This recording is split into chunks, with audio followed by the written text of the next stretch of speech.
Hello guys, good afternoon. ಎಲ್ಲರೂ ಹೇಗಿದ್ದೀರಾ? ನಾನು ಚೆನ್ನಾಗಿದ್ದೀನಿ. ಸೊ ನಾನಿವತ್ತು ಮಧ್ಯಾಹ್ನದ ಊಟಕ್ಕೆ ಮಂಗಳೂರು ಶೈಲಿಯ ಸಾಂಬಾರ್ ಸೌತೆಕಾಯನ್ನು ಯಾವ ರೀತಿ ಮಾಡೋದು ಅಂತ ತೋರಿಸ್ಕೊಡ್ತೀನಿ. ಸೊ ಇದು ಬಂದ್ಬಿಟ್ಟು ದೋಸೆ, ಇಡ್ಲಿ ಮತ್ತು ಬಾಯ್ಲ್ಡ್ ರೈಸ್ಗೆಲ್ಲ ಚೆನ್ನಾಗಿರುತ್ತೆ. ಸೊ ಇದಕ್ಕೆ ಬೇಕಾಗಿರುವಂಥ ಸಾಮಗ್ರಿಗಳು ಬಂದು ನಾನು ಚಿಕ್ಕ ಚಿಕ್ಕದಾಗಿ ಕಟ್ ಮಾಡಿ ಇಟ್ಕೊಂಡಿದ್ದೀನಿ ಸೌತೆಕಾಯನ್ನು, ಮಂಗಳೂರು ಸೌತೆಕಾಯನ್ನು. ಮತ್ತು ಸೊ ನಾನು ಈ ಗ್ಲಾಸಲ್ಲಿ ಅರ್ಧ ಗ್ಲಾಸ್ ತೊಗರಿಬೇಳೆಯನ್ನು 3 ವಿಸಿಲ್ ಹೊಡೆದು ಈ ಥರ ಮಸದ್ಬಿಟ್ಟು ಎತ್ತಿಟ್ಕೊಂಡಿದ್ದೀನಿ. ಮತ್ತು ಇದನ್ನು ಯಾವ ರೀತಿ ಮಾಡೋದು ಅಂತೇಳಿ ತೋರಿಸ್ಕೊಡ್ತೀನಿ ಬನ್ನಿ. ಸೊ ನಾನು ಗ್ಯಾಸ್ ಮೇಲೆ ಒಂದು ಪಾತ್ರೆನ ಎತ್ತಿಟ್ಕೊಂಡಿದ್ದೀನಿ ಸಾರು ಮಾಡೋದಕ್ಕೆ. ಇದು ಪಾತ್ರೆ ಬಿಸಿಯಾಗಿದ್ದಾದಮೇಲೆ ನಾನು ಒಂದು 4 ಸ್ಪೂನಷ್ಟು ಎಣ್ಣೆಯನ್ನು ಹಾಕ್ಕೊಂಡಿದ್ದೀನಿ. ಸೊ ಇದಕ್ಕೆ ಮಸಾಲೆ ರೆಡಿ ಮಾಡೋದಕ್ಕೆ ಏನೇನು ಬೇಕು ಅಂತ ತೋರಿಸ್ಕೊಡ್ತೀನಿ ಬನ್ನಿ. ಸಾರಿಗೆ ಮೊದಲನೇದಾಗಿ ಇದಕ್ಕೆ ಬ್ಯಾಡಗಿ ಮೆಣಸಿನ್ಕಾಯಿ ಮತ್ತು ಗುಂಟೂರು ಮೆಣಸಿನ್ಕಾಯಿ, ಮೆಂತ್ಯ, ಜೀರಿಗೆ ಮತ್ತು ಕಡಲೆಬೇಳೆ, ಓಕೆ, ಆ್ಯಂಡ್ ಉದ್ದಿನಬೇಳೆ ಮತ್ತು ಕೊಬ್ಬರಿಯನ್ನು ನಾನು ಎತ್ತಿಟ್ಕೊಂಡಿದ್ದೀನಿ, ಮತ್ತು ಹಸಿ ಕರಿಬೇವು ಮತ್ತು ಧನಿಯಾ. ಸೊ ಎಣ್ಣೆ ಬಿಸಿ ಆದಮೇಲೆ ನಾನು ಇದಕ್ಕೆ ಸೌತೆಕಾಯಿಯನ್ನು ಹಾಕಿದ್ದೀನಿ.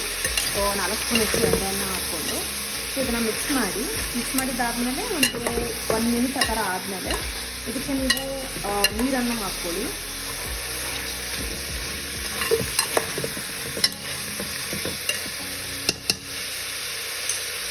ಸೊ ನೀರನ್ನು ಹಾಕ್ಕೊಂಡು ಅದು ಕುದೀತಾ ಇರಲಿ, ಅದು ಸಿಮ್ಮಲ್ಲಿ ಇಟ್ಬಿಟ್ಟು ನೀವು ಮಸಾಲೆ.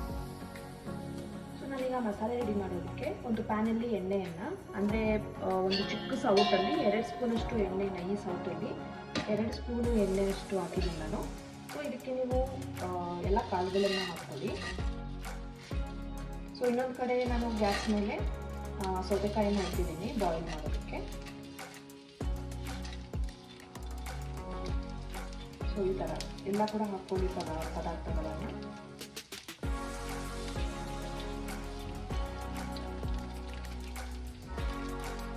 ಮಸಾಲೆ ಅನ್ನೋದು ಡಿಪೆಂಡ್ ಆಗುತ್ತೆ ನೀವು ಎಷ್ಟು ಕ್ವಾಂಟಿಟಿಲಿ ಮಾಡ್ತಿದ್ದೀರ ಅಂತ. ಸೊ ಇದು ಮಸಾಲ ಏನಾದರೂ ಮಿಕ್ಸ್ ಮಾಡಬೇಕು ಪೌಡರು, ಸೊ ನೀವು ಎತ್ತಿಟ್ಕೋಬೋದು ನೆಕ್ಸ್ಟ್ ಟೈಮ್ ಯೂಸ್ ಮಾಡೋದಕ್ಕೆ. ಸೊ ಇದು ಸ್ಟೋರೇಜ್ ಇರುತ್ತೆ, ಆಲ್ಮೋಸ್ಟ್ 15 days to 20 days ಇರುತ್ತೆ. ಇದನ್ನು ಹಾಕಿದ್ಮೇಲೆ ನಾನು ಮೆಣಸಿನ್ಕಾಯಿನ ಹಾಕ್ತೀನಿ.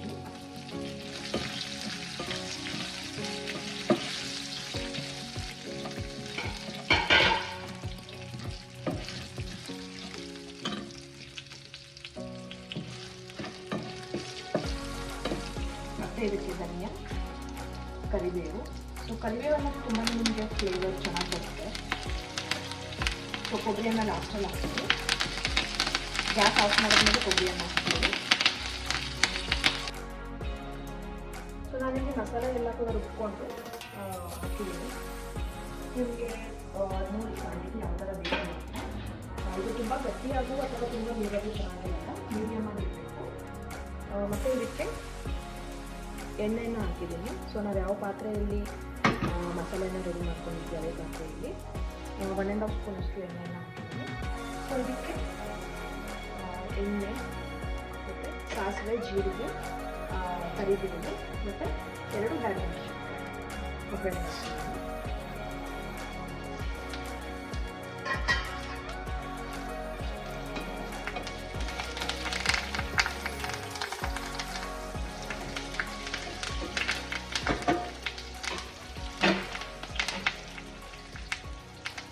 ಸ್ವಲ್ಪ ಹಿಂಗನ್ನು ಹಾಕ್ಕೊತಿದ್ದೀನಿ. ಸೊ ಹಿಂಗು ಬಂದುಬಿಟ್ಟು ನಿಮಗೆ ಡೈಜೆಷನ್ಗೆ ತುಂಬಾ ಹೆಲ್ಪ್ ಮಾಡುತ್ತೆ.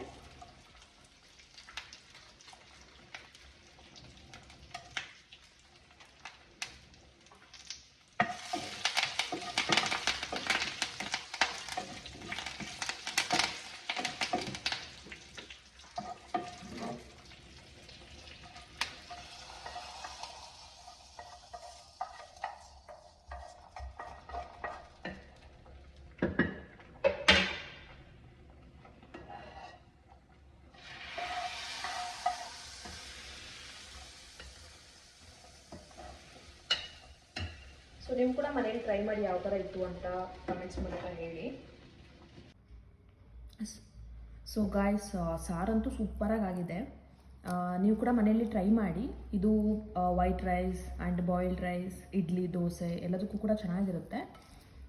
ಸೊ ಉಪ್ಪು ಖಾರ ಎಲ್ಲ ಕೂಡ ಸೂಪರಾಗಿ ಆಗಿದೆ. ನೀವು ಮನೆಯಲ್ಲಿ ಟ್ರೈ ಮಾಡಿ ನೋಡಿ. ಸೊ ಹೇಗಿತ್ತು ಅಂತ ಕಮೆಂಟ್ಸ್ ಮೂಲಕ ಹೇಳಿ. ಆ್ಯಂಡ್ ದಯವಿಟ್ಟು ಸಾರಿ, ಇದು ನಾನು ಮೊಬೈಲಲ್ಲಿ ರೆಕಾರ್ಡ್ ಮಾಡಿರೋಂಥ ವಿಡಿಯೋ, ಅಷ್ಟೊಂದು ಕ್ಲಾರಿಟಿ ಇಲ್ಲ. ಸೊ ನೆಕ್ಸ್ಟ್ ಟೈಮಿಂದ ನಾನು ಖಂಡಿತವಾಗ್ಲೂ ಕ್ಲಾರಿಟಿ ಇರೋ ಥರ ನೋಡ್ತೀನಿ ಆ್ಯಂಡ್ ಮೋರ್ ವೀಡಿಯೋಸನ್ನು ಅಪ್ಲೋಡ್ ಮಾಡ್ತೀನಿ. ಸೊ ಈ ವಿಡಿಯೋ ನಿಮಗೆ ಇಷ್ಟ ಆಗಿದ್ರೆ ಲೈಕ್ ಮಾಡಿ, ಶೇರ್ ಮಾಡಿ ಆ್ಯಂಡ್ ಕಮೆಂಟ್ ಮಾಡಿ. Thank you so much all.